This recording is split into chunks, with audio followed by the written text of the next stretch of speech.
So hello everyone, I'm on my phone right now only because my camera's next door, and I kind of just want to tell you this now. So basically what we just did, and I tried to film but then I'd filmed the wrong bit, then deleted it because it was actually useless, it was, and then we got it, it worked. So basically, if you haven't seen us installing the new batteries and the solar setup for my dad's boat, I'll link both the videos up here, and then you can go check them out. But basically we installed two massive 200 amp hour AGM batteries that were both starter batteries as well. So basically it wouldn't start. It had a first initial kind of attempt, and then it was just dead for the rest of it. Also the pump for the switch for the bilge pump and some other switch, we're not sure because they're all labelled incorrectly. It's still a mess, the ignition side of it, which we need to sort out, as we've now discovered, because it just doesn't work.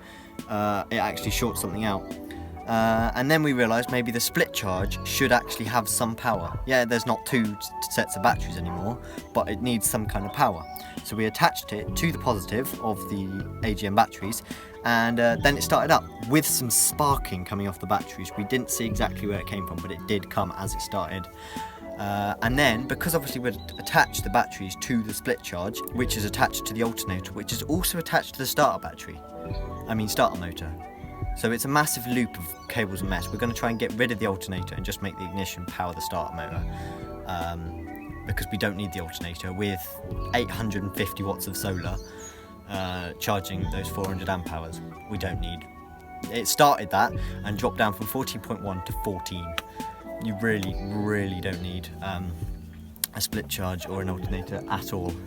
So what we're going to do we're going to sort it out. We're going to, because the boatyard, because the reason we're doing this is to take the boat out, as you may have told from the title. We're taking it out to get it blacked again. So we're going to do that, but we're just going to punt it around because it's literally next door. We were just giving the engine a test from our new setup, which didn't work, but we're going to get it sorted, and I'll probably do a video on that, even if I don't film the process, because I have no idea what we're doing. We'll probably get someone to help us, but I will tell you. I'll always try and watch what other people are doing, even if I'm not doing it, and try and understand it myself, because then you learn something. So yeah, we're just about to take the boat out now, punt it round. Punting, if you didn't know, is using poles to push a boat, because even though it's like tons and tons and tons of metal, you can push them because they're just in water. So yeah, I'll be filming that bit, but yeah, sadly the engine won't be running until we get it all sorted out properly, because it's just as much as a mess as the other side was, so we're going to have to sort that out properly. But yeah, I'll be taking it next door, and then you'll be able to see the boat come out. And if you haven't seen that before, it's quite an interesting process. Especially, I've never seen any other boatyard, but I think his system is quite different to other people's. Not sure, but you'll be able to see.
Yeah, quite a mission, considering it's only literally, I'm now back at our place. That's literally boatyard, our place.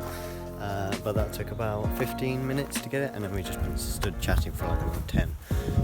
Now there's no boat. So yeah, it's very different.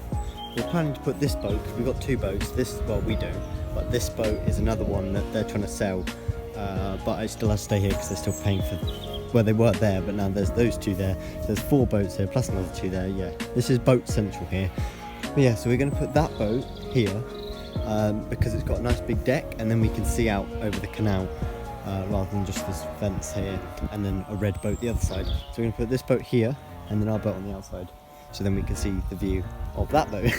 No, just so it's a bit nicer, and if there's any ducks, and also our hatch is open that way because we've only got hatched on one side. And it'll be out on Friday, and I'll be showing you an update of the putting back in once it's all nice and blacked and painted on Saturday, probably Saturday, maybe Sunday, because that's when it's going back in. It's going back in Friday. My videos come up day off. So yeah, if any of you lot are interested in narrowboats or anything like that, or have a boat or think of buying a boat, drop a comment down below, because that would be interesting how many people who watch this are.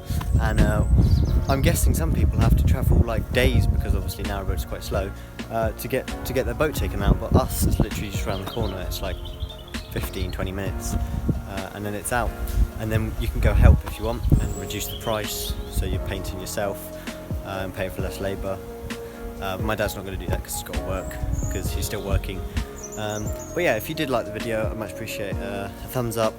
Go check out my websites and shop in the description, because I'd really appreciate if someone would buy something, or even just look at it and recommend it to a friend who you'd think to buy something, or buy it to someone as a gift. I don't mind, because I've got like 6 products on there, so one might interest you, and they range from about £1 to £35, so not too expensive. So yeah, go check that out, link in the description. If you're not subscribed, please do subscribe, I much appreciate it. Hit the bell icon so you know when I upload. I'm trying to do daily videos still, and yeah, I'll see you tomorrow.